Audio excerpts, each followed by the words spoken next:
साथियों नमस्कार, आप सभी का स्वागत है आपके अपने YouTube channel UK exam crackers पर। साथियों, उत्तराखंड प्रवक्ता भर्ती परीक्षा 2024 के तहत विषय राजनीति विज्ञान से संबंधित आज जो महत्वपूर्ण टॉपिक मैं आपके लिए लेकर के आया हूँ वो है दबाव समूह यानी प्रेशर ग्रुप्स। साथियों, दबाव समूह से संबंधित निश्चित तौर पर एक प्रश्न एग्जाम में आपके आएगा, ठीक है। 1 या 2 प्रश्न बनेंगे और ये टॉपिक काफ़ी इंपॉर्टेंट है और जितने भी तथ्य मैंने इसमें शामिल किए हैं तो संभावना ये रहेगी कि प्रवक्ता भर्ती परीक्षा में यहीं से महत्वपूर्ण प्रश्न दबाव समूह से संबंधित बनेंगे। इसके अतिरिक्त कुछ बुक्स और अन्य जो भी तथ्य आपको दबाव समूह से रिलेटेड कहीं भी आपको मिलते हैं तो आप अपने नोट्स में उनको ज़रूर शामिल कीजिएगा। आइए साथियों, शुरू करते हैं आज के इस महत्वपूर्ण वीडियो को। साथियों, दबाव समूह हम ये कह सकते हैं कि जनता के वे संगठन होते हैं, ठीक है, जो किसी खास मुद्दे पर एकजुट होकर के सरकार पर दबाव डालकर जो सार्वजनिक नीतियां होती हैं उन नीतियों में बदलाव लाने की कोशिश करते हैं, ठीक है। या हम ये कह सकते हैं कि दबाव समूह सरकार की नीतियों को प्रभावित करने की कोशिश करते हैं, ठीक है। लेकिन साथियों, जो राजनीतिक दल होते हैं उनकी तरह दबाव समूह का लक्ष्य सत्ता प्राप्त करना नहीं होता है और ना ही सत्ता पर प्रत्यक्ष नियंत्रण करना होता है, ठीक है, और ना ही उसमें हिस्सेदारी करने का होता है, बल्कि दबाव समूह सिर्फ और सिर्फ सरकार पर दबाव डाल करके जो सरकार की जो नीतियां होती हैं उनको अपने हित के अनुरूप डाइवर्ट करने का प्रयास करते हैं। दबाव समूह का निर्माण साथियों तब होता है जब समान पेशे के समान हित, आकांक्षा और एक जैसे मत के लोग समान उद्देश्य को प्राप्त करने के लिए जब एकजुट होते हैं तो जो प्रेशर ग्रुप्स है उनका निर्माण होता है, ठीक है। हित समूह साथियों अमूमन समाज के किसी खास हिस्से अथवा समूह के हितों को आगे बढ़ाना चाहते हैं, जैसे मजदूर संगठन है, व्यावसायिक संघ हैं, पेशेवर हैं, जैसे वकील, डॉक्टर, शिक्षक, ठीक है। तो इस तरह के जो निकाय हैं ये दबाव समूह के उदाहरण कहलाएंगे। साथियों, दबाव समूहों का अध्ययन 1960 के दशक से ज़्यादा होने लगा। ये आपको ध्यान रखना है कि दबाव जो समूह हैं उनका अध्ययन लगभग 1960 के दशक से ज़्यादा होने लगा है, ठीक है। दबाव समूहों को विभिन्न नामों से जाना जाता है, जैसे इनको हित समूह कहा जाता है, संगठित समूह कहा जाता है, उत्प्रेरक गुट कहा जाता है, ठीक है, और लॉबीज, अनौपचारिक संगठन, हितबद्ध गुट, तमाम कई नामों से इनको जाना जाता है, ठीक है।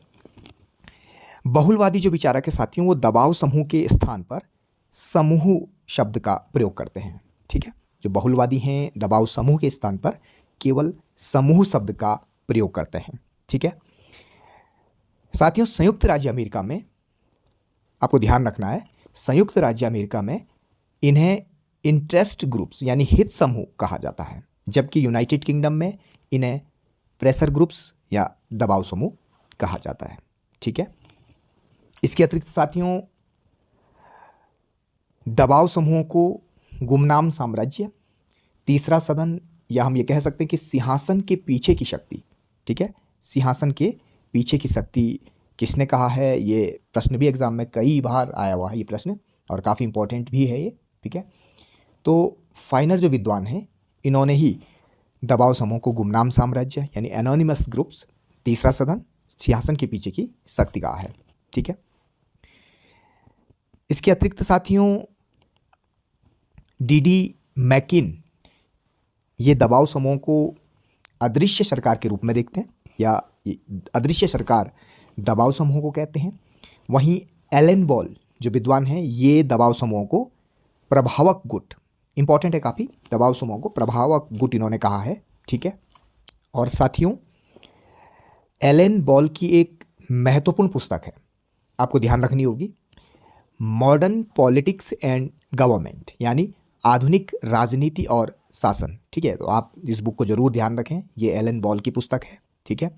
तो इन्होंने दबाव समूह को प्रभावक गुट कहा है, ठीक है।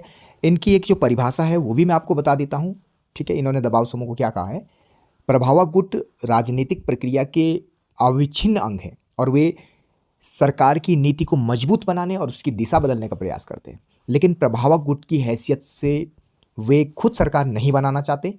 सशक्त नियोक्ता संगठन एवं राष्ट्रीय स्तर पर क्रियाशील श्रमिक संघों से लेकर के स्थानीय सुविधाओं के सुधार का प्रयास करने वाले छोटे और अपेक्षाकृत कमजोर नागरिक गुटों तक सभी को प्रभाव गुटों के अंतर्गत रखा जा सकता है। तो ये इनकी परिभाषा है दबाव समूहों को लेकर के, और इनकी महत्वपूर्ण book modern politics and government. इसके अतिरिक्त साथियों रॉडिगेर, ये गैर सरकारी संचार सूत्र के रूप में दबाव समूहों को परिभाषित करते हैं, और थारिस्टीन सेलिन व रिचर्ड लैम्बर्ट ये दबाव समूह को गैर सरकारी शासन के रूप में परिभाषित करते हैं, और J.K. गॉलब्रेथ ये प्रतिसंतुलनकारी शक्ति दबाव समूह को कहते हैं। ठीक है, और इसके बाद साथियों कार्ल जे फ्रेडरिक, काफ़ी इंपॉर्टेंट है। ठीक है, मैं आपको बता देना चाहता हूँ साथियों, राजनीतिक प्रक्रिया में दबाव तथा हित समूह का विशिष्ट महत्व है। ठीक है, एक समय ऐसा भी था साथियों जब दबाव समूह या जो हित समूह हैं उनको अनैतिक माना जाता था, तुच्छ निगाह से देखा जाता था। ठीक है, तो इसीलिए जो विद्वान हैं कार्ल जे फ्रेडरिक, ठीक है, तो ये कहते भी हैं कि क्या कूड़ा ढोने वाले और क्या राजनीति शास्त्र के गंभीर अध्येता सभी इन दबाव समूहों को घटिया व हेय दृष्टि से देखते थे, और इन्हें ऐसी पापात्मा शक्ति माना जाता था जो लोकतंत्र की जड़ें कमजोर करने और प्रतिनिध्यात्मक शासन को विचलित कर सकते थे।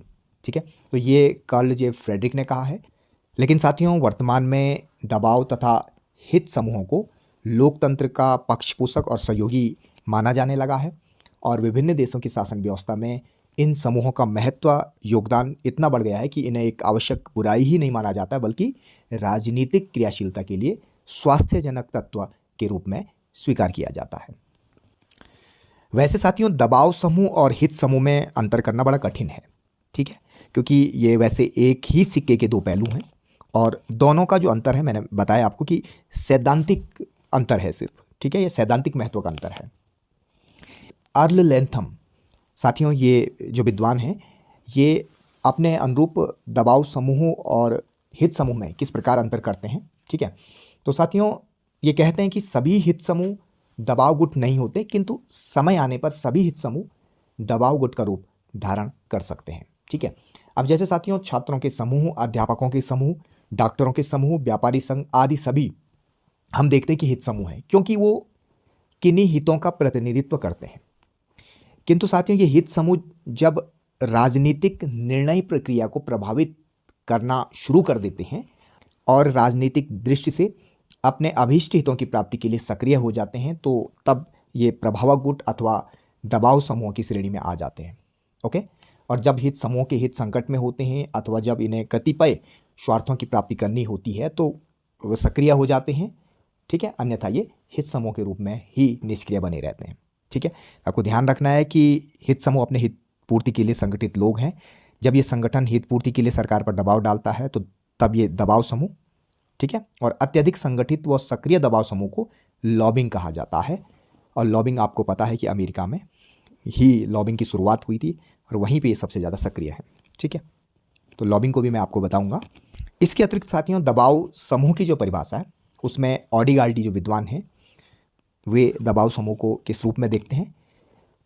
ऑडिगाल्डी कहते हैं साथियों कि दबाव समूह ऐसे लोगों का औपचारिक संगठन है जिनके एक या अधिक स्वार्थ होते हैं तथा ये अपने इन्हीं स्वार्थों व हित पूर्ति के लिए सार्वजनिक नीति निर्माण व प्रशासनिक कार्यों को प्रभावित करने की कोशिश करते हैं। ठीक है, अब हम आगे बढ़ते हैं साथियों और हम देखते हैं समूह सिद्धांत यानी ग्रुप थियरी।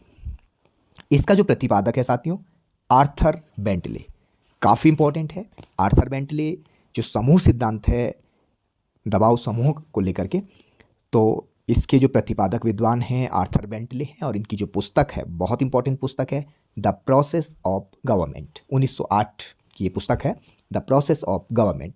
और इसी पुस्तक से सर्वप्रथम साथियों समूहों का आनुभविक अध्ययन शुरू हुआ था, ये आपको ध्यान रखना है। ठीक है, इसके बाद साथियों बेंटले के बाद इस विषय पर किसने लिखा, तो बेंटले के बाद साथियों डेविड ट्रूमैन, ठीक है, जो व्यवहारवादी विचारक हैं, इन्होंने समूहों के ऊपर लिखना शुरू किया। ठीक है, और इनकी जो महत्वपूर्ण पुस्तक है द गवर्नमेंटल प्रोसेस 1951। ठीक है, और साथियों यहाँ पर आप दोनों बुक में अंतर जरूर समझें। बेंटले की जो पुस्तक है द प्रोसेस ऑफ गवर्नमेंट और ट्रूमैन की पुस्तक है द गवर्नमेंटल प्रोसेस। ओके, तो बेंटले के बाद व्यवहारवादी जो विचारक डेविड ट्रूमैन है, इन्होंने इस विषय पर लिखना शुरू किया और इसके बाद साथियों समूहों का सबसे विस्तृत अध्ययन वी के जूनियर ने अपनी book political parties and pressure groups इसमें किया। ये काफ़ी इंपॉर्टेंट है, ठीक है, काफ़ी इंपॉर्टेंट है, आपको ध्यान रखना है। ये जो बुक है के जूनियर की ये बुक है, पुस्तक का नाम है political parties and pressure groups, ठीक है। तो इस पुस्तक में, ये 1939 की पुस्तक है इनकी, तो समूह का सबसे विस्तृत अध्ययन इन्होंने अपनी इस पुस्तक में किया है, ठीक है। जो विश्लेषणात्मक बहुलवादी विचारक है साथियों, उसमें किनका नाम आता है? तो डेविड ट्रूमैन, के जूनियर और अर्ल लैथम, ठीक है, ये विद्वान हैं। अर्ल लैथम की जो परिभाषा है दबाव समूहों को लेकर के कि राजनीतिक दृष्टि से सक्रिय हित समूह जब सार्वजनिक नीतियों तथा प्रशासनिक अधिकारियों को अपने हितों की पूर्ति के लिए प्रभावित करते हैं तो वे दबाव समूह कहलाते हैं तथा उनकी गतिविधियों का राजनीतिक महत्व होता है, ठीक है। तो ये तीनों विद्वान जो हैं विश्लेषणात्मक बहुलवादी हैं। और बहुलवादी जो विचारक हैं उसमें लास्की, गियरकी, मैटलैंड, GDH कोल और क्रेप का नाम आता है, ठीक है। इसके अतिरिक्त जो आधुनिक समूह सिद्धांतकार हैं उसमें सिडनी बर्बा, लॉ पालम्बरा, एडवर्ड सिल्स का नाम प्रमुख है, ठीक है। साथियों जो नव बहुलवादी हैं इनमें रॉबर्ट डहल, लिंडब्लाम, ठीक है, तो ये इन्होंने समूह का अनुभविक अध्ययन किया और वाणिज्यिक संगठनों पर जोर दिया है, ठीक है। इसके अतिरिक्त साथियों समूहों का अध्ययन करने वालों को नव व्यक्तिवादी भी कहा जाता है, जो समूह के माध्यम से व्यक्ति के अधिकारों की रक्षा करते हैं। तो ये कुछ चीज़ें जो आपको ध्यान रखनी है। इसके बाद साथियों दबाव समूह की जो प्रमुख विशेषताएं हैं वो क्या हैं वो हम देखेंगे। पहला साथियों दबाव समूह हित मुखरण करते हैं, ठीक है, और प्रत्येक दबाव समूह का हित निश्चित होता है, ठीक है। प्रत्येक दबाव समूह का हित फिक्स होता है, निश्चित होता है और ये हित मुखरण का कार्य करते हैं, ठीक है। जैसे राजनीतिक दल हित संयुक्तिकरण का कार्य करते हैं और दबाव समूह हित मुखरण का कार्य करते हैं। उसके अतिरिक्त साथियों दबाव समूह चुनाव नहीं लड़ते हैं। राजनीतिक दलों की तरह दबाव समूह चुनाव नहीं लड़ते हैं, ठीक है। जैसा मैंने आपको पहले भी बताया कि इनका उद्देश्य सत्ता पर प्रत्यक्ष नियंत्रण करना नहीं होता है, सत्ता प्राप्त करना नहीं होता है, ठीक है। इसके अतिरिक्त साथियों दबाव समूह हितपूर्ति के लिए सरकार की नीतियों को प्रभावित करने की कोशिश करते हैं, अप्रत्यक्ष रूप से नीतियों को प्रभावित करने की कोशिश करते हैं। इसीलिए हरमन फाइनर जो विद्वान हैं उन्होंने सिंहासन के पीछे की शक्ति भी इनको कहा है। चौथा है राजनीतिक दलों की वैचारिक और वित्तीय सहायता ये कहीं ना कहीं करते हैं, ठीक है। और पांचवा है सिर्फ अपने सदस्यों के कल्याण पर जोर देते हैं, ठीक है। सिर्फ अपने सदस्यों के कल्याण पर दबाव समूह क्या करते हैं, जोर देते हैं। तो ये कुछ विशेषताएं हैं। इसके बाद साथियों हम राजनीतिक दल और दबाव समूह में प्रमुख अंतर क्या है उसको समझने की कोशिश करेंगे, जो काफ़ी इंपॉर्टेंट भी है, ठीक है। आमंड के अनुसार साथियों दबाव समूह हित मुखरण का कार्य करते हैं जबकि राजनीतिक दल हित संयुक्तिकरण का कार्य करते हैं, ठीक है। दूसरा, दल पूर्ण राजनीतिक होते हैं या पूर्ण तो राजनीतिक होते हैं जबकि गुट भीतर और बाहर की भूमिका निभाते हैं। यानी समूहों की या ग्रुप्स की जो थ्योरी होती है वो ये होती है कि रोटी खा भी ले और बचा भी ले, ठीक है। इसके अतिरिक्त साथियों दबाव समूह राजनीतिक दलों की तरह सीधे चुनाव में भाग नहीं लेते हैं परंतु चुनावी चंदे, अपील, टिकट वितरण, प्रचार आदि के माध्यम से राजनीति में सक्रिय रहते हैं। इसके अतिरिक्त साथियों तीसरा है व्यक्ति हितों के बहुलोक में रहता है, अतः वह कई दबाव समूहों का सदस्य होता है जबकि राजनीतिक दल उसका केवल एक होता है, ठीक है। तो हमने देखा साथियों जैसे कि दबाव समूह बहुत ज़्यादा, कोई भी जो व्यक्ति है वो कई दबाव समूहों का सदस्य होता है, ठीक है।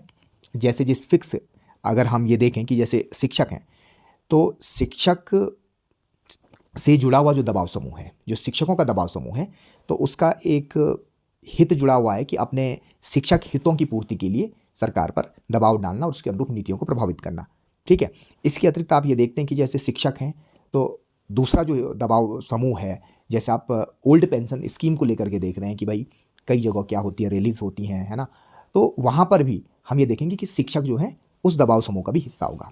तो इस प्रकार हम ये देखते हैं कि व्यक्ति हितों के बहुलोक में रहता है और वह एक समय में कई दबाव समूह का सदस्य होता है, जबकि राजनीतिक दल उसका केवल एक होगा। तो चार्ल्स बियर्ड जो विद्वान है वो राजनीतिक दलों को हित के अभिकरण मानता है। चौथा है साथियों, गुट औपचारिक तथा अनौपचारिक दोनों प्रकार से संगठित होते हैं, जबकि दल का संगठन औपचारिक होता है। ठीक है। पांचवा है, गुटों का आकार व सदस्य संख्या कम होती है, जबकि दलों की ज़्यादा होती है। छठा है साथियों, दबाव समूह हितपूर्ति के लिए संवैधानिक व असंवैधानिक दोनों साधनों का प्रयोग करते हैं, जबकि साथियों जो राजनीतिक दल होते हैं वे केवल संवैधानिक साधनों का ही प्रयोग करते हैं। तो ये कुछ अंतर हैं साथियों। इसके अतिरिक्त साथियों, समूहों द्वारा हित पूर्ति के लिए उपयोग में लिए जाने वाले जो चैनल है उसमें जैसे नौकरशाही का उपयोग है, विधायिका में लॉबिंग देखने को मिलती है, न्यायपालिका है, राजनीतिक दल, जनसंचार के माध्यम और अंतर्राष्ट्रीय संगठन। ठीक है, जिनके माध्यम से कहीं ना कहीं जो है अपने हितों की पूर्ति करने के लिए उपयोग में लाते हैं। तो ये भी आपको देखना होगा। ओके। और साथियों अब इसके बाद जो सबसे महत्वपूर्ण है वो ये है कि दबाव समूहों का वर्गीकरण। ये सबसे इंपॉर्टेंट है साथियों। ठीक है। तो साथियों समूह कई प्रकार के होते हैं। ठीक है, समूह कई प्रकार के होते हैं, जैसे सांप्रदायिक समूह। ठीक है, तो कम्युनल ग्रुप्स, संस्थागत समूह यानी इंस्टीट्यूशनल ग्रुप्स, सहचर्यात्मक समूह यानी एसोसिएशनल ग्रुप्स, प्रकार्यात्मक समूह यानी सेक्शनल। ठीक है, और प्रमोशनल ग्रुप्स। ठीक है, तो ये कुछ दबाव समूह के वर्गीकरण हैं।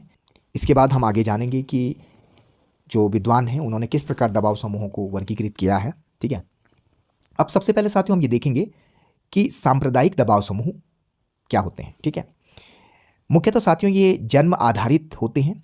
ठीक है, और सदस्यता, परिवार, जाति, धर्म आदि से संबंधित जो समूह हैं वो इसमें आएंगे। और आयरलैंड, इटली व विकासशील देशों में इनका प्रभाव ज़्यादा देखने को मिलता है, सांप्रदायिक समूह का, कम्युनल ग्रुप्स। ठीक है, वही बात रही साथियों संस्थागत जो समूह हैं। ठीक है, तो संस्थागत समूह में हम देखेंगे, देखिए साथियों, नौकरशाही, सेना आदि समूह इसमें आते हैं और ये इनसाइडर ग्रुप्स हैं। ऐसे समूह साथियों सरकारी मशीनरी के हिस्से होते हैं और ये अधिनायकवादी शासन व्यवस्थाओं में ज़्यादा शक्तिशाली होते हैं। ठीक है, और आइजनहावर का मिलिट्री इंडस्ट्री कॉम्प्लेक्स का जो विचार है वो कहीं ना कहीं इसी से जुड़ा हुआ है। और साथियों सी राइट्स मिल्स का शक्ति अभिजन का जो विचार है, जैसे नेता प्लस सेना प्लस उद्योग, तो ये इसी से संबंधित है। ठीक है, आप इनको अवश्य देखिएगा। उसके बाद साथियों सहचार्यात्मक जो समूह है, एसोसिएशनल ग्रुप्स हैं। ठीक है, तो औद्योगिक समाजों में ये ज़्यादा पाए जाते हैं। ठीक है, जैसे मजदूरों के, व्यवसायियों के, शिक्षकों के, वकीलों के, किसानों के आदि के जो दबाव समूह होते हैं वो इसी प्रकार के समूह कहलाते हैं। इसके बाद साथियों प्रकार्यात्मक समूह यानी सेक्शनल, तो इन्हें प्रोटेक्शन या फंक्शनल ग्रुप्स भी कहा जाता है, क्योंकि ये केवल अपने सदस्यों के हितों की रक्षा करते हैं। और सेक्शनल का तात्पर्य है कि ये समाज के किसी एक सेक्शन यानी जैसे मजदूर है, व्यवसायी, किसान, ठीक है, या कोई जाति है, कोई धर्म है, इसका प्रतिनिधित्व करते हैं। ठीक है, एक फिक्स सेक्शन का ये प्रतिनिधित्व करते हैं। तो इस कारण इस प्रकार के जो भी समूह हैं ये सेक्शनल या प्रकार्यात्मक समूह में आएंगे।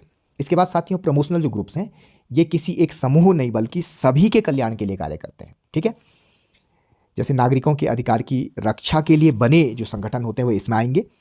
ठीक है, जैसे शांतिवादी जो संगठन होते हैं। ओके, यूएसए में सेक्शनल ग्रुप्स को प्राइवेट इंटरेस्ट ग्रुप्स तथा प्रमोशनल ग्रुप्स को पब्लिक इंटरेस्ट ग्रुप्स कहा जाता है। ठीक है, तो इस प्रकार के जो संगठन होते हैं पर्यावरणवादी संगठन हो सकते हैं। ठीक है, शांतिवादी संगठन होते हैं, मतलब जिनका उद्देश्य कहीं ना कहीं नागरिकों का कल्याण करना होता है, वो इस श्रेणी में आएंगे। ठीक है, अब इसके बाद साथियों यहाँ पे आप देखिए कि आभासी या कृत्रिम दबाव समूह का विचार किसका है, तो ये मॉरिस डुवर्जर, ये आपको ध्यान रखना होगा। ठीक है, मॉरिस डुवर्जर। ठीक है, मॉरिस डुवर्जर। और एक विद्वान हैं एच जिगलर, इनकी जो पुस्तक है वो भी आपको ध्यान रखनी है, interest groups in American society. ठीक है, ये भी आपको ध्यान रखना है। अब हम साथियों जानेंगे ग्रेबियल, आमंड और पावेल। ठीक है, इनका जो दबाव समूह का जो वर्गीकरण है काफ़ी इंपॉर्टेंट है, बहुत इंपॉर्टेंट है, इसको हमको समझना ही होगा। एग्जाम में यहाँ से प्रश्न बनते हैं साथियों। ठीक है, आप ये भी कह सकते हैं कि ग्रेबियल, आमंड का प्रसिद्ध जो चौमुखा वर्गीकरण है इससे पहले साथियों आप इस एक बात का ध्यान रखें कि ग्रेबल आमंड और जीबी पावेल ने एक पुस्तक लिखी है मिलकर के, कंपैरेटिव पॉलिटिक्स। आप जरूर इसको नोट करें, कंपैरेटिव पॉलिटिक्स। इसी में दबाव समूह को 4 श्रेणियों में इन्होंने बांटा है या विभक्त किया है, ठीक है। तो सबसे पहला जो समूह है साथियों वो है संस्थात्मक दबाव समूह या संस्थानिक समूह, इंस्टीट्यूशनल ग्रुप्स हम इसको कह सकते हैं, ठीक है। और संस्थात्मक दबाव समूह साथियों राजनीतिक दलों, विधानमंडलों, सेना, नौकरशाही इत्यादि में सक्रिय रहते हैं। इनके अनौपचारिक संगठन होते हैं और ये स्वायत्त रूप से क्रियाशील रहते हैं और साथ ही साथ साथियों विभिन्न संस्थाओं की छत्र छाया में ये पोषित होते हैं। ये अपने हितों की अभिव्यक्ति करने के साथ साथ अन्य सामाजिक समुदायों के हितों का भी प्रतिनिधित्व करते हैं। तो जैसा कि हम समझ पा रहे हैं कि ये जो समूह हैं संस्थाओं या सरकार के भीतर होते हैं, ठीक है। सरकार व संस्थाओं के भीतर होते हैं। दूसरा, इनकी विशेषता ये औपचारिक होते हैं, ठीक है। और इनका निर्णय प्रक्रिया में सीधा हस्तक्षेप होता है। और उदाहरण के तौर पर जैसे कांग्रेस का संसदीय समूह है, ठीक है। और जो कार्यकारिणी है, आईएएस के गुट हैं, ठीक है। और विशेषाधिकार समिति है, मुख्यमंत्री क्लब्स हैं, ये सारे जो हैं कहीं ना कहीं संस्थानिक दबाव समूह के उदाहरण हैं या इंस्टीट्यूशनल ग्रुप्स के उदाहरण हैं। ये आपको ध्यान रखना होगा, ठीक है। साथियों संस्थात्मक जो दबाव समूह हैं लोकतंत्र की बजाय, ध्यान रखें आप, लोकतंत्र की बजाय अधिनायकवाद में ज़्यादा प्रभावी देखने को मिलते हैं, ठीक है। जैसे वहाँ पर नौकरशाही व सैन्य गुट हमको देखने को मिलते हैं। तो इस प्रकार के जो ग्रुप्स हैं, जो पहला वर्गीकरण है साथियों ग्रेबल आमंड का, ठीक है, संस्थात्मक दबाव समूह, ठीक है। तो ये जो दबाव समूह है लोकतंत्र की बजाय अधिनायकवाद में ज़्यादा प्रभावी देखने को मिलता है हमें, ठीक है। इसके बाद साथियों दूसरा वर्गीकरण है समुदायात्मक दबाव समूह। आप हिंदी में कंफ्यूज ना हो, ठीक है। अगर आप हिंदी में कंफ्यूज होते हैं तो निश्चित तौर पर आपको इंग्लिश में भी पता होना चाहिए दबाव समूह का जो वर्गीकरण है। तो इनको साथियों एसोसिएशनल ग्रुप्स आप कह सकते हैं, ठीक है। और हिंदी में समुदायात्मक, संघात्मक, सहचर्यात्मक समूह आप इनको कह सकते हैं, ठीक है। साथियों इस प्रकार के जो दबाव समूह हैं इनका औपचारिक संगठन, ऑफिस, कर्मचारी, संविधान सब होता है, ठीक है। और पूरे विश्व में यही शक्तिशाली हैं और विकसित देशों में ये ज़्यादा देखने को मिलते हैं। और उदाहरण के तौर पर अगर हम देखें जैसे व्यावसायिक समूह फिक्की है, औद्योगिक संघ हैं, मजदूर संघ हैं जैसे CITU, ठीक है। और INTU के AITUC और जो महिला संगठन है, ठीक है। तो ये कुछ उदाहरण हैं जो समुदायात्मक या संघात्मक या सहचर्यात्मक समूह के उदाहरण हैं, ठीक है। और ये समूह साथियों जो समुदायात्मक दबाव समूह हैं हितों की अभिव्यक्ति के विशेषीकृत संघ होते हैं और इनकी मुख्य विशेषता विशिष्ट हितों की पूर्ति करना होता है। ये अपने आधुनिक परिवेश में प्रत्येक देश की राजनीति में सक्रिय दिखाई देते हैं हमें। और इनमें जो प्रमुख मैंने बताया आपको व्यापारियों के संगठन, श्रमिक संगठन, कई बार विद्यार्थियों के जो संगठन होते हैं वो भी इसमें आ जाते हैं, ठीक है। इसके बाद साथियों तीसरा जो वर्गीकरण है असमुदायात्मक, गैर सहचार्यात्मक या सांप्रदायिक दबाव समूह, ठीक है। कहीं कहीं साथियों आपको असमुदायात्मक की जगह गैर समुदायात्मक दबाव समूह भी देखने को मिल सकता है, ठीक है। तो ये वही है। और इंग्लिश में आप ध्यान रखें अगर आप कंफ्यूज होते हैं तो नॉन एसोसिएशनल ग्रुप, ठीक है, नॉन एसोसिएशनल ग्रुप। साथियों गैर समुदायात्मक दबाव समूह अनौपचारिक रूप से अपने हितों की अभिव्यक्ति करते हैं और इनके संगठित संघ नहीं होते और इनको परंपरावादी दबाव गुट भी कहते हैं। गैर समुदायात्मक दबाव समूह में सांप्रदायिक और धार्मिक समुदाय, जातीय समुदाय आदि इसमें लिए जा सकते हैं, ठीक है। तो इस प्रकार की जो समूह हैं साथियों ये औपचारिक व अनौपचारिक दोनों प्रकार का इनका संगठन होता है। ये धर्म, जाति यानी किनशिप के आधार पर निर्मित होते हैं। विकासशील व पिछड़े देशों में ज़्यादा ये प्रभावी हैं। और अगर हम उदाहरण देखें तो जैसे क्षत्रिय महासभा है, बिश्नोई महासभा है, सिंडिकेट है, ठीक है। सिंडिकेट आपको पता है कि कांग्रेस के जो प्रभावकारी नेता हैं, ठीक है, उनका ये समूह था सिंडिकेट। युवा तुर्क है, गांधीवादी व पर्यावरणवादी संगठन है। तो ये कुछ उदाहरण हैं गैर समुदायात्मक दबाव समूह के, ठीक है। साथियों इटली व आयरलैंड में ये आपको ज़्यादा देखने को मिलेंगे जो उग्र नीतियों के कारण यदा कदा वहाँ पर सामाजिक व राजनीतिक तनाव भी पैदा कर देते हैं, ठीक है। तो गैर समुदायात्मक दबाव समूह इटली और आयरलैंड में ज़्यादा देखने को मिलेंगे। और इसके बाद साथियों चौथा जो वर्गीकरण है प्रदर्शनात्मक, हिंसक या अप्रतिमानित समूह, एनोमिक ग्रुप्स, आपको ध्यान रखना है। ठीक है। और प्रदर्शनकारी गुट वे हैं जो अपनी मांगों को लेकर अवैधानिक उपायों का प्रयोग करते हुए हिंसा, राजनीतिक हत्या, दंगे और अन्य आक्रामक रवैये अपना लेते हैं। ठीक है।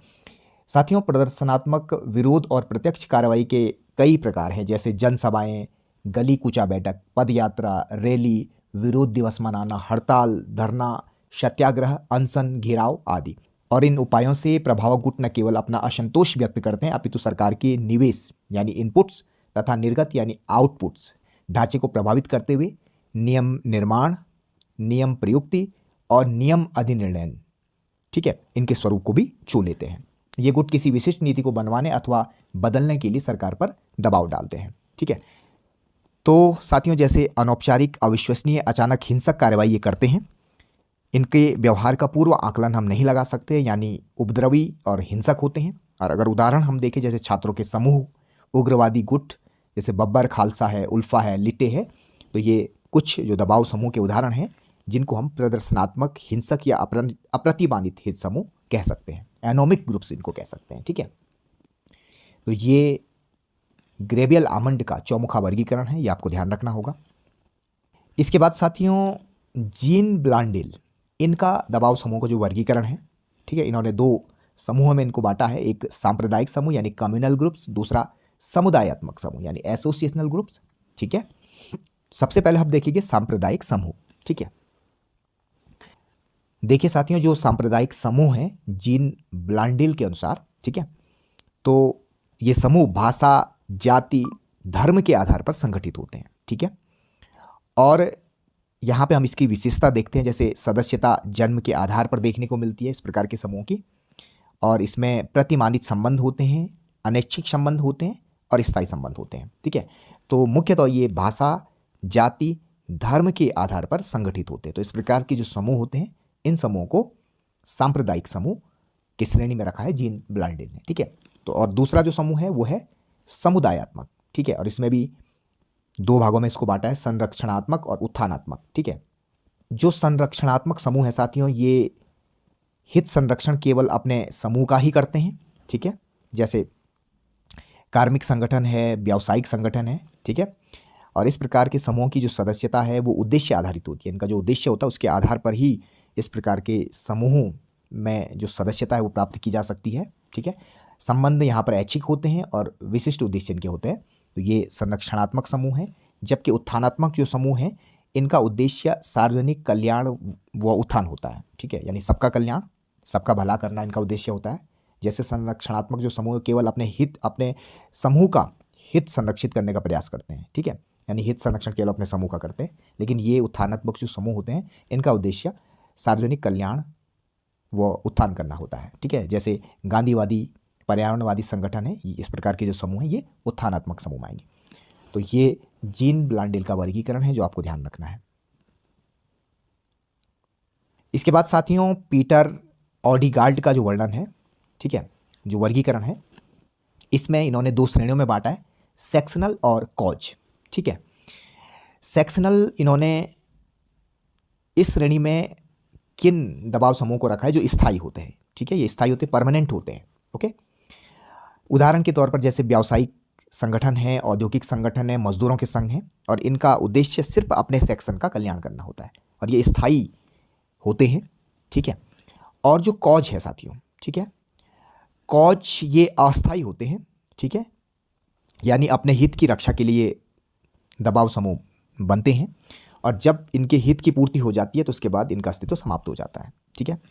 जैसे उदाहरण के तौर पर माइनर बनाओ, सड़क बनाओ संगठन। ठीक है। और जैसे ही मांग पूरी हो जाती है तो ये समूह भी खत्म हो जाते हैं। तो इस प्रकार के जो प्रेशर ग्रुप्स है वो कॉज यानी इस वर्गीकरण में आएंगे। ठीक है। और सेक्शनल में स्थायी जो समूह होते हैं वो आएंगे। ठीक है। जिनका उद्देश्य सिर्फ अपने सेक्शन का कल्याण करना होता है। तो ये वर्गीकरण पीटर ऑडिगार्ड का है, यह भी आपको ध्यान रखना है। इसके बाद साथियों रॉबर्ट सी बूंड का जो वर्गीकरण है, ठीक है, तो इन्होंने दो भागों में बांटा है, एक परिस्थितिजन्य दबाव समूह, ठीक है, और दूसरा है अभिवृत्तिजन्य दबाव समूह। ठीक है। देखिए परिस्थितिजन्य दबाव समूह कौन से दबाव समूह होते हैं जो अपने हितों की रक्षा के लिए बने होते हैं, ठीक है? यानी अपने जो उनके समूह होते हैं, ठीक है? तो उनकी परिस्थितियों के अनुसार उनकी हितों की रक्षा के लिए जो दबाव समूह बनते हैं, उनको परिस्थितिजन्य दबाव समूह हम कह सकते हैं, ठीक है? ये सेल्फ सेंटर्ड होते हैं, बेसिकली अपने हितों की रक्षा के लिए ही ये बनते हैं, ठीक है? जैसे कहीं पे किसी फैक्ट्री में ये हो सकता है कि वहाँ पर उनके मज़दूरों के वेतन को बढ़ाने को लेकर के हो सकता है, उनके काम के जो घंटे हैं उनको कम करने को लेकर के हो सकता है, ठीक है? समय पे उनकी जो सैलरी है, जो कार्य की दशाएँ हैं उसमें सुधार करने के लिए, ठीक है? तो कहीं न कहीं अपने हितों की रक्षा के लिए बने हुए जो समूह होते हैं वो इसमें आएँगे। और साथियों, जो अभिवृत्तिजन्य दबाव समूह होते हैं, हम ये कह सकते हैं कि जैसे नैतिकता के आधार पर जिनका उद्देश्य ये होता है कि अ, कल्याण, लोक कल्याण होता है, ठीक है? लोक कल्याण या लोक उत्थान जिनका उद्देश्य होता है, ठीक है? तो कहीं न कहीं ये लोगों के हितों को ध्यान में रखते हैं, उनकी पूर्ति के लिए जो दबाव समूह बनते हैं, वो इस श्रेणी में आएँगे अभिवृत्तिजन्य दबाव समूह में। जैसे गोरक्षा समूह है, नारी उत्थान जो समूह है और जो परमाणु निशस्त्रीकरण जो दबाव समूह है, वो इस श्रेणी में आएँगे अभिवृत्तिजन्य दबाव समूह में, ठीक है? तो ये भी आपको ध्यान रखना है। इसके बाद साथियों, दबाव समूह के राजनीतिक जो मॉडल हैं उसको हम फटाफट से देख लेते हैं, क्योंकि वीडियो काफ़ी लंबा हो रहा है, ठीक है? और इसमें काफ़ी कुछ चीज़ों को मैंने समाहित करने की कोशिश की है, तो इसलिए मैं बहुत शॉर्ट में आपको चीज़ों को बता रहा हूँ कि जिससे कि मैं सब कुछ इसमें समाहित करके चलूँ, ठीक है? तो इसमें बहुलवादी मॉडल है, निगमवादी मॉडल है और नव दक्षिणपंथी मॉडल है, ठीक है? तो बहुलवादी जो मॉडल है साथियों, ये एकलवादी संप्रभुता के खिलाफ इसका विकास 1920 के बाद हुआ। ये मॉडल शक्ति को विभिन्न प्रतियोगी मॉडलों में विभाजित मानती है और जो मुख्य विचारक है उसमें Arthur Bentley, David Truman, Earl Latham इसमें आएंगे। और नव बहुलवादी जो है उसमें रॉबर्ट डहल, चार्ल्स लिंडब्लम और जे.के. गॉलब्रेथ का नाम प्रमुख है, ठीक है? आप इसको देख लीजिएगा, ठीक है? और निगमवादी जो मॉडल है, ये मॉडल बहुलवादी मॉडल की तरह शक्ति को सभी समूहों में बराबर बांटी हुई नहीं मानता, बल्कि व्यावसायिक संघों का शक्ति और सत्ता पर ज़्यादा प्रभुत्व स्वीकार करता है। निगमवाद मुख्यतः आर्थिक व कार्यात्मक समूहों को नीति निर्माण में ज़्यादा सक्रिय मानता है। निगमवाद त्रिपक्षीयवाद पर आधारित है, जैसे सरकार प्लस व्यवसायी प्लस ट्रेड यूनियन, ठीक है? और साथियों, यह मजदूरों व व्यवसायियों के समूह को केंद्रीय स्थान देता है, ठीक है? तो आप इसको पढ़ लीजिएगा, ठीक है? इसके बाद साथियों, जो नव दक्षिणपंथी जो मॉडल है, ठीक है? तो यह सामाजिक व सामुदायिक समूहों का विरोधी मॉडल है। यह व्यक्ति को समूह का सदस्य बनने की बजाय फ्री राइडर बनने की सलाह देता है। यह निगमवाद के खिलाफ है, ठीक है? और थेचरवाद व रीगनवाद इसी के रूप हैं और जो समर्थक विद्वान है उसमें हेयक, रॉबर्ट नॉजिक, मिल्टन फ्रीडमैन इनके नाम प्रमुख हैं, ठीक है? इसके बाद साथियों, विभिन्न राजनीतिक व्यवस्थाओं में दबाव समूह की भूमिकाएं जो है उस पर हम नज़र डालेंगे। देखिए साथियों, लोकतांत्रिक जो व्यवस्था है उसमें दबाव समूह हमको बहुत ज़्यादा देखने को मिलते हैं, जबकि जो सर्वाधिकारवाद है वहाँ पर दबाव समूह हमको कम देखने को मिलेंगे, ठीक है? अब सबसे पहले हम समझते हैं अध्यक्षात्मक जो व्यवस्था है उसमें दबाव समूह की भूमिका क्या है। देखिए, पूरे विश्व में समूहों का प्रभाव सबसे ज़्यादा अमेरिका में देखने को मिलता है, ठीक है? साथियों, लॉबिंग का भी सर्वाधिक प्रयोग अमेरिका में ही देखने को मिलता है, ठीक है? साथियों, लॉबी से लॉबिंग शब्द बना है और लॉबी का अर्थ है संसद भवन में लगा हुआ एक बरामदा। विधेयक के समर्थन अथवा विरोध करने के संगठित ढंग को लॉबिंग कहते हैं और इसका जो प्रारंभ है वो अमेरिका से शुरू हुआ। आजकल सभी देशों में लॉबिंग प्रचलित है, ठीक है? साथियों, अमेरिका की राजधानी में जहां कानून बनाए जाते हैं, विविध हितों के प्रतिनिधि रहते हैं। वे कांग्रेस के सदस्यों पर विभिन्न तरीकों से दबाव डालकर उन कानूनों को बनवाना चाहते हैं जो उनके लिए लाभदायक हों और उन कानूनों का विरोध करना चाहते हैं जिनसे उनको हानि पहुंचने की संभावना हो, और उनकी गतिविधियां ही लॉबिंग कहलाती हैं, ठीक है? लॉबिंग कहीं भी हो सकती है साथियों, दावतों में, पार्टियों में, फोन पर, घरों में, निजी मुलाकात द्वारा तथा विभिन्न दबाव समूहों द्वारा, ठीक है? अमेरिका में लॉबीबाजी के लिए ऐसे लोगों को नियुक्त किया जाता है जो किसी समय उच्च सरकारी पदों पर आसीन थे।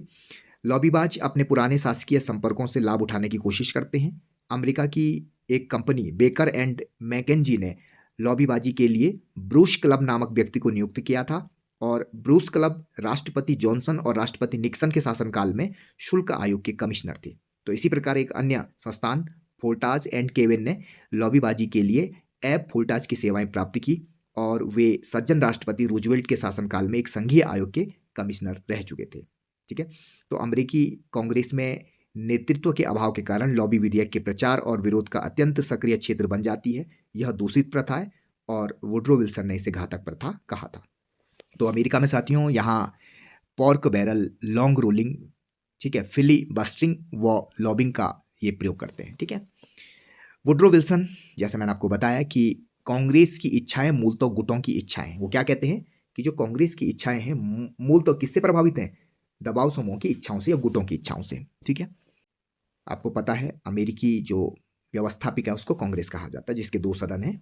ठीक है, हाउस ऑफ रिप्रेजेंटेटिव और सीनेट। ठीक है साथियों, वुड्रो विल्सन यूएसए की सरकार, उन्होंने क्या कहा है कि यूएसए की सरकार ऐसा शिशु है जो हित समूहों की देख रेख में चलता है। ठीक है, इसलिए राष्ट्रपति आइजनहावर ने यूएसए को सैन्य औद्योगिक संकुल कहा है। एग्जाम में ये प्रश्न बन सकता है। ठीक है, तो आप इसको भी ध्यान रखिएगा।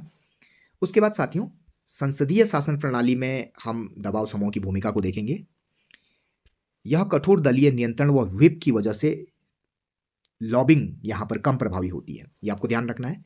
ठीक है, जैसे अध्यक्षात्मक जो व्यवस्था है वहां पर लॉबिंग काफी देखने को मिलती है, लेकिन संसदीय जो व्यवस्था है वहां पर दलीय नियंत्रण और व्हिप की वजह से लॉबिंग कम प्रभावी है। यहाँ एसोसिएशनल समूह ज्यादा होते हैं, जैसे उदाहरण के तौर पर औद्योगिक समूह, व्यवसायियों के समूह, ये हमको ज्यादा देखने को मिलेंगे। और जो विकासशील देश, यहाँ समूह का विकास प्रारंभिक अवस्था में है, यहाँ नॉन एसोसिएशनल यानी जातीय, धार्मिक, सांप्रदायिक समूह ज्यादा देखने को मिलते हैं। ठीक है, फ्रांस व इटली साथियों, यहाँ पर क्राइसिस सिस्टम देखने को मिलता है। यहाँ दबाव समूह राजनीतिक दलों को नियंत्रित करते हैं। ठीक है, दल व समूह आपस में जुड़े होते हैं भारत की तरह, हालांकि ब्रिटेन में ऐसा नहीं है।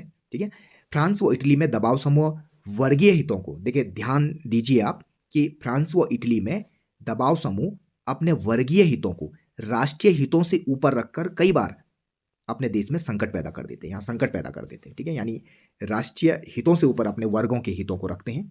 ठीक है, इस कारण वहां पर संकट पैदा कर देते हैं, तो ये भी आपको ध्यान रखना है। इसके बाद साथियों, हम भारत में दबाव समूह की भूमिका को देखेंगे। ठीक है, यहां भारत में नॉन एसोसिएशनल यानी धार्मिक जातीय समूह ज्यादा हैं। भारत में दबाव समूह का अध्ययन माइनर विनर ने यहाँ पे किया था, और इनकी जो पुस्तक है प्रेशर ग्रुप इन इंडिया, ये काफी इंपॉर्टेंट है, आपको ध्यान रखना होगा। इसके अतिरिक्त इनकी जो बुक्स हैं उसमें आप देखेंगे जैसे पॉलिटिक्स ऑफ स्कैर्सिटी यानी अभाव की राजनीति, party politics in India, the development of multi party system, ये भी इनकी बुक्स है। तो इन्होंने भी यहाँ पर दबाव समूह का अध्ययन किया है माइनर विनर ने, और इनकी जो महत्वपूर्ण बुक है प्रेशर ग्रुप इन इंडिया। उसके अतिरिक्त मॉरिस जॉन्स जो विद्वान हैं, इन्होंने भी यहाँ पे जो प्रेशर ग्रुप से इसका अध्ययन किया है। ठीक है, तो इनकी जो पुस्तक है the government and politics in India. ठीक है, और देखिए साथियों क्या कहते हैं, यदि भारतीय राज व्यवस्था को समझना है तो गैर सरकारी व अज्ञात यानी एनोमिक जो संगठन है उनका अध्ययन जरूरी है।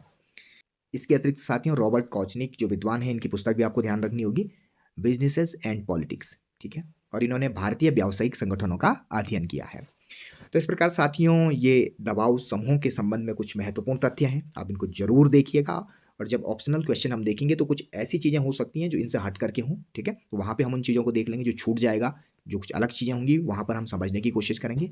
और इन नोट्स में जो कुछ भी है, जितना कुछ मैंने समाहित किया, आप जरूर इसको देखिएगा, और आशा करता हूँ कि ये सारी चीज़ें आपको अवश्य फायदा देंगी आपकी प्रवक्ता परीक्षा में। Thanks for watching.